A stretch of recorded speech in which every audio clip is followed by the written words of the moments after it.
ओम धैर्यं महेश ऐतग्निभं जलूचन्द्र अतंसं रत्नाकल्पद्रं वरसुमिव वराभितस्तं कुशन्नव स्तोत अमरवैर व्याघ्रविवस्तं विश्वं विश्वबीजं क्षीर हयहरं पञ्चवक्तं नेत्रं स्तम्भगे गौरीनारायणी नमस्ते नमः। Hello friends, welcome back to my channel. তোমরা সবাই কেমন আছো? আশা করি খুব ভালো আছো। আরও একটা নতুন ভিডিওতে তোমাদের সবাইকে স্বাগত। তো আগে সরস্বতী পুজোর ফার্স্ট ভিডিওটা দিয়েছিলাম। তো এটা ছিল সন্ধ্যাবেলার ভিডিও, যেটা সন্ধ্যাবেলা সন্ধ্যা আরতির ভিডিও, হোমের ভিডিও ছিল। তো এই সন্ধ্যা আরতির সময়টা আমাদের সবথেকে টেনশন আর বিষণ্ণতায় কেটেছে, সবথেকে কষ্ট। আর এই সন্ধ্যা আরতির পরে যত ধরনের কষ্ট আর যা বলা যায়, কি বলা যায়, দুঃখ যন্ত্রণা সমস্ত কিছু একসাথে আমাদের জীবনে নেমে এসেছে। বেসিক্যালি যা ভাবিনি তাই ঘটে গিয়েছিল।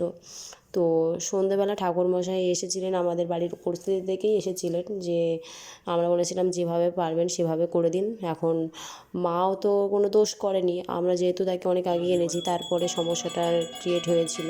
তো ঠাকুরমশাই নিজের মতো করেই এসে পুজোগুলো করে নিতে বলা হয়েছিল, উনি করেও ছিলেন। তো এই টাইমে যে সময়টা হোম হচ্ছে সেই সময় আমার বাড়ির কেউই বাড়ি ছিল না। আমার বাবা, বাড়ির যে মানুষটা বেসিক্যালি যাকে নিয়ে নাজেহাল হতে হয়েছে, যে মানুষটা সবথেকে বেশি অসুস্থ ছিল, সে মানুষটা তো ছিলই না। প্লাস আমার বড় ভাইও ছিল না, শুধু বলতে ছোটো ভাই ছিল, কিন্তু সেও চলে যাবে করছিল। তো পুজো হওয়া অপেক্ষা পর্যন্ত। তো দাদুর যে অবস্থা হয়ে গেছিলো এই দিন, সেই দিন আমি ভাবতে পারিনি যে ওই মানুষটাকে বাঁচিয়ে ফিরিয়ে আনা যাবে। অবশ্য সেটা মায়ের আশীর্বাদেই হয়েছে।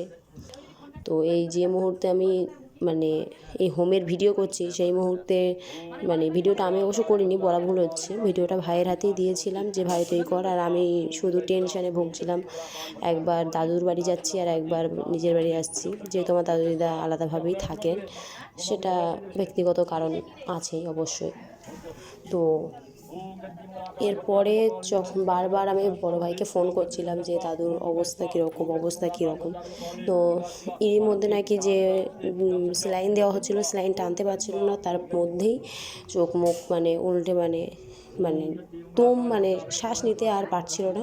তো পাশে একজন ডক্টর থাকায়, একজন সার্জন থাকায়, তিনি সেই সময় এসে অনেক হেল্প করার কারণে উনি শ্বাস নেক্সট টাইম নিতে পেরেছেন। অ্যান্ড তারপরে একটু নিজের প্রাণটা মনে হয় বাঁচিয়েই ফেলেছেন সেই মুহূর্তে। তারপর বাড়ি আনার চিন্তা ভাবনা হচ্ছিলো, ফোন অটোমেটিক্যালি আমাদের হচ্ছিল, যেহেতু কিছু করার নেই। আমাদের সব থেকে বেশি কষ্ট তো হবেই, একটা বাড়ির খুঁটি না থাকলে তো বাদবাকি চাল তো পড়েই যাবে। তো সেই বয়স্ক মানুষটারে কোনো দিন আমরা হসপিটাল নিয়ে যেতে প্রয়োজন পড়েনি নিয়ে যাওয়ার জন্য। তো সেই মানুষটা হঠাৎ করে অসুস্থ হলে আমরা আর কী ধরে নিতে পারি। তো ওখানে নিয়ে যাওয়ার পর ডাক্তার দেখে সঙ্গে সঙ্গে বলে দিল যে আরজি কর, তোমরা নিয়ে যাও, দেরি করো না, দেরি করলে হয়তো সমস্যা বাড়তে পারে। তো আমাদের এই হোমটা হওয়া পর্যন্ত পুজোটা শেষ হওয়ার পর চিন্তাভাবনা কিছুই ছিল না। বাবা যে মুহূর্তে এই হোম হওয়াকালীনই বলেছে যে বাড়ি নিয়ে যাওয়ার কথা, যে আরজি কর নিয়ে যেতে বলেছে, আমরা প্রত্যেকেই বলেছি যে বাড়ি আনার প্রশ্নই ওঠে না, তুমি আরজি কর নিয়ে যাও। কিন্তু বাড়ি তবুও আনার প্রয়োজন একটু ছিল, সেই কারণে বাড়ি আনার কথাও বলা হয়েছিল। তবে ভিডিও ব্লগ করছি এই নয় যে তোমাদের সাথে সেটাও আমি শেয়ার করতে পারবো, একটা মানুষের অসুস্থতা, সেটাকে আমি ঠিক বলে মনে করি না। যেগুলো খুশির জিনিস তোমাদের সাথে অবশ্যই শেয়ার করতে পারি, তাই বলে দুঃখটা তো আর শেয়ার করা যায় না, সেটা আশা করি সম্ভবও না। তো সেই মুহূর্তটা যে আমাদের কিভাবে কেটেছে বা সেই দিনটা, সে বলার কথা নয়। তো সেই সরস্বতী পুজোর দিন রাত্রেই আমরা সিদ্ধান্ত নিই যে আরজি করে নিয়ে যাওয়ার জন্যে। তারপর আরজি করে নিয়ে যাওয়াও হয় 10টা নাগাদ। নিয়ে যাওয়ার পরে সেখান থেকে বারবার ফোন করে জানা হচ্ছিলো যে কী এমন হয়েছে।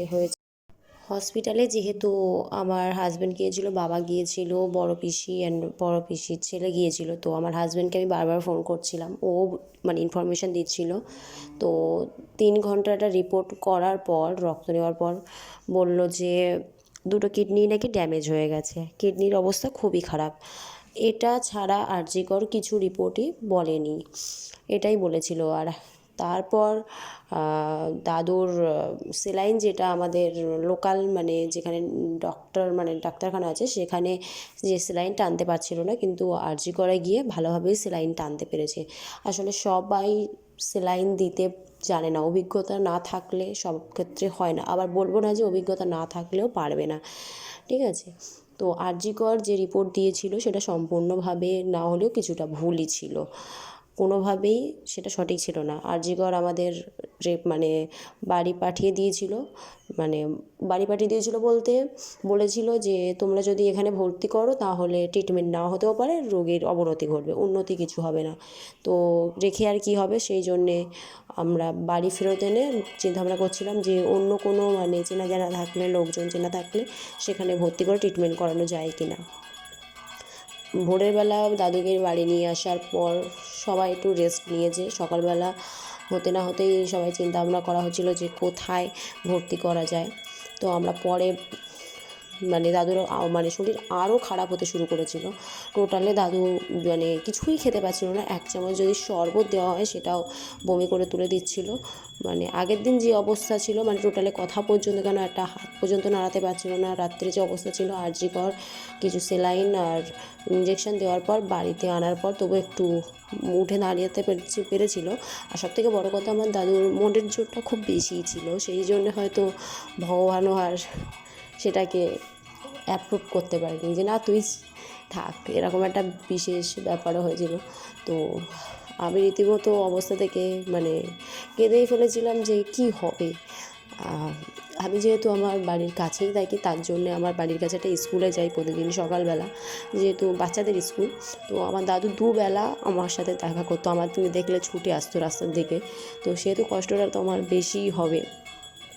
তো বেলার মানে 3টে নাগাদ দাদুকে মেডিকেল কলেজে, মানে মেডিকেল কলেজ বলছি, মেডিকেল হসপিটালে ভর্তি করা হয়। সেখানে 1 সপ্তাহ মতো রাখা হয়েছিল। ট্রিটমেন্ট করার পর রিপোর্ট নেওয়ার পর দেখা গেল যে কিডনিতে একটু সমস্যা ছিল, আর হার্টের একটু সমস্যা ছিল বুকে, আর মানে গল ব্লাডারে পাথর পড়েছিল। কিন্তু দুটো কিডনি যে আরজি কর বলেছিল ড্যামেজ হয়েছে, এটা সম্পূর্ণ ভুল রিপোর্ট ছিল। আরজি কর সবসময় সঠিক রিপোর্ট দেয় না, সেটা আমি ভালোভাবেই আমরা এখন বুঝতে পারছি। কেননা আরজি করের ওই 3 ঘন্টা রিপোর্টে সঠিক থাকে না। যারা জানে তারা জানে, আবার যারা জানে না জানে না। সবার ক্ষেত্রে হয়তো হয় না, কিছু কিছু ক্ষেত্রে ওটা হয়।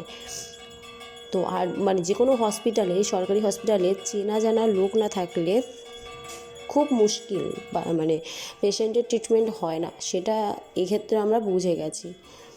তো দাদু মেডিকেলে থাকার পর বাড়ি ফিরিয়ে আনা হয়েছিল, কিন্তু এরই মধ্যে সরস্বতী পুজোর বিসর্জনের দিনই একটা মর্মান্তিক ঘটনা আমার জীবনেও ঘটে।